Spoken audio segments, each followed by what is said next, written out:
પોલીસને મળતી માહિતી પ્રમાણે રાવપુરા દાંડી બજાર પાસે એક ગાડીનું એક્સિડન્ટ થયેલું એ માહિતી મળતા પછી પોલીસની ટીમ આવીને ચેક કરતા અંદર કોઈ વ્યક્તિને શંકાસ્પદ મૃત્યુ થયું હોય અને ચક્કુ મારીને એની હત્યા કરવામાં આવી એવું પ્રાથમિક તબક્કે લાગી રહ્યું છે અને એની લાશની ઓળખની ખરાઈ કરતાં એનું નામ ચૌહાણ બાબુસિંહ દાનસિંહ, ઉંમર વર્ષ 48 પ્રારંભિક જણાઈ આવ્યું છે અને આ સમગ્ર ઘટના શું છે એની પોલીસની ટીમો તપાસ કરી રહી છે. કઈ દિશામાં અત્યારે હાલ FSL, ડોગ સ્ક્વોડ અને બીજી અને એજન્સી બોલાવી અલગ અલગ ટીમો પાડી અને શંકાસ્પદ કોણ છે એની તપાસ ચાલુ છે. સ્થાનિક સૂત્રો એવું કહે છે કે એક ભારતીય ક્રિકેટર પણ આ એમની સાથે હતો, એનામાં કેટલી સચ્ચાઈ?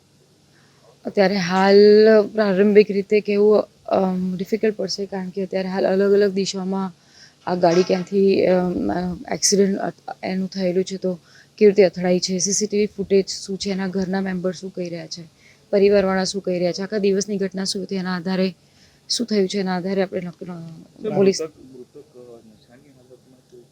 અત્યારે હાલ તો હું ના કહી શકું. એના બોડીનું પરીક્ષણ થાય એના પછી આપણે નક્કી કરીશું. પ્રાથમિક એનામાં અકસ્માત જ આવ્યો છે. એને CCTV જોતાં એવું લાગે છે કે એણે આ ગાડી કોઈ અથડાઈ છે અને એને ચપ્પુ વડે એની હત્યા થઈ હોય એવું પ્રારંભિક લાગી રહ્યું છે. પછી પોલીસ અલગ દિશામાં તપાસ કરી રહી છે કે શું છે શું નહીં. હમણાં સુધી શું હાથ લાગ્યું છે પોલીસને? અત્યારે હાલ એ બીજા એના આખા દિવસના ઘટનાક્રમ પ્રમાણે એના ફોનમાં કોની સાથે વાત થઈ છે, એના પરિવારને પૂછતા એને કોની સાથે કેવા સંબંધ હતા એ બધાના લોકોની વેરાબાઉટની અલગ અલગ દિશામાં તપાસ ચાલુ છે. પરિવાર શું કહે છે? પરિવારને તો અત્યારે હાલ અમે લોકો વધારે પૂછપરછ નથી કરી. આખા દિવસની ઘટના શું હતી અને એમને કોની સાથે કેવા સંબંધો હતા એના વિશે પ્રારંભિક પૂછપરછ કરેલી છે. બિલકુલ અત્યારે હાલ અલગ અલગ ટીમો, ક્રાઇમની ટીમ છે, અમારી લોકલ LCBની ટીમ છે, અહીંયાની ડી સ્ટાફની ટીમ છે, પોલીસની ટીમો લાગી છે. અત્યારે હાલ હું ના કહી શકું.